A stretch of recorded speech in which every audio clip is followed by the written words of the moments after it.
నీ పిలుపు నేను మరచితి, నా పరుగులోనే నలసితి. నా స్వార్థము నా పాపము పతన స్థితికి చేర్చెను. నా అంతమెటుల నుండునో భయము పుట్టుచున్నది.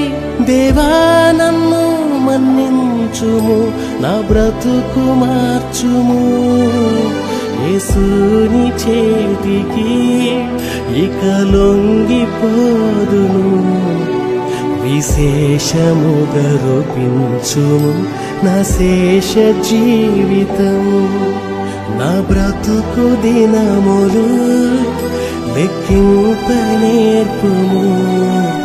దేవాయి భువిని వేడు గడియ నాకు చూపుము.